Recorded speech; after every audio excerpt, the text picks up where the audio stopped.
Fund பிரச்சனை கிடையாது. அடுத்த 5 வருஷத்துல நாங்க வந்து 2 லட்சம் கோடி கூட தமிழ்நாட்டில் இன்வெஸ்ட் பண்ண ரெடியா இருக்கிறோம். ஆனா கிட்டத்தட்ட ஒரு 10-way கரப்ஷன்ஸ், அதாவது 10 வழியில கரப்ஷன்ஸ் இருக்கு. இதை நாங்கள் எவ்வளவு சொல்லி பார்த்தோம். கான்ட்ராக்டர்ஸ் டெண்டர்ஸ் எல்லாம் வந்து ப்ராஜெக்டை முடிக்க முடியாம பல வருஷம் வெயிட் பண்றாங்க அப்படின்னு அவருடைய பதிவு பண்ணார். அப்ப நான் சொன்னோம், எங்களுடைய முதலமைச்சரும் சரி நாங்களும் சரி வெளிப்படை தன்மையான ஆட்சி நிர்வாகத்தை உருவாக்கும்னு பதிவு பண்ணியிருக்கோம். அதுக்கான மீட்டிங்ஸ் போயிட்டு இருக்கு சார்.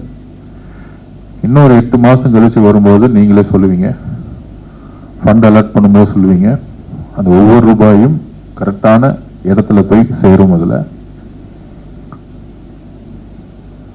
நேற்று வந்து முன்னாடி எம்எல்ஏ ஃபண்ட்ஸ் சொல்லிட்டு ஒரு 200 கோடி தான் கம்மியா ஒதுக்குவாங்க. எம்பி ஃபண்டு எம்எல்ஏ ஃபண்டு சேர்த்து 1000 கோர்ஸ் கேட்டோம். உடனடியா யூனியன் மினிஸ்டர் அப்ரூவ் பண்ணாரு. சொன்ன எல்லா ப்ராஜெக்டும் அப்ரூவ் பண்ணாரு. ஸோ ஃபண்டு பிரச்சனை கிடையாது. ஹைவேஸ் டிபார்ட்மெண்ட் பொறுத்த வரைக்கும் ஃபண்டு பிரச்சனை கிடையாது. அப்ப எக்ஸிகியூஷன்ல என்ன பிரச்சனை அப்படின்னு பார்க்கும்பொழுது,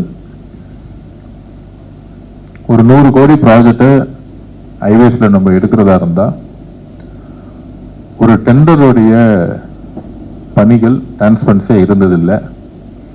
ஆன்லைன் டெண்டர் சொன்னாலும் அதிகாரிகள் இல்லாம பார்க்காம நடந்ததில்லை. மெயின் பாலிசி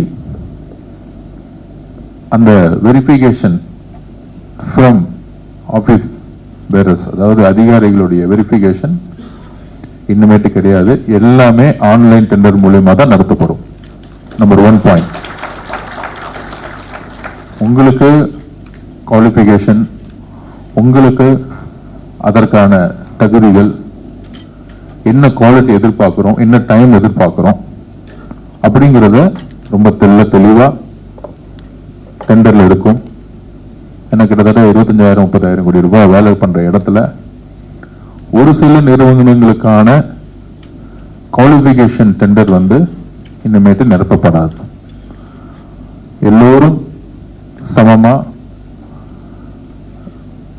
அது வந்து ஒரு 20 கோடி டெண்டரா இருந்தாலும் சரி, 50 கோடி டெண்டரா இருந்தாலும் சரி, 5000 கோடி டெண்டரா இருந்தாலும் சரி, ஒரே மாதிரி பாலிசியை நெடுஞ்சாலைத்துறை இனிமேட்டு பின்பற்றும். அதிகாரிகளை சந்திக்க வேண்டிய அவசியம் இல்லை. ஏன் அமைச்சராகி என்னை சந்திக்க வேண்டிய அவசியமே கிடையாது. நம்பர் 1. நம்பர் 2,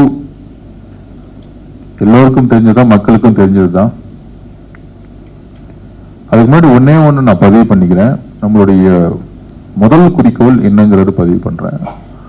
2 வழிச்சாலையை 4 வழிச்சாலையை ஆக்கணும், 4 வழிச்சாலையை 6 வழிச்சாலையை ஆக்கணும்,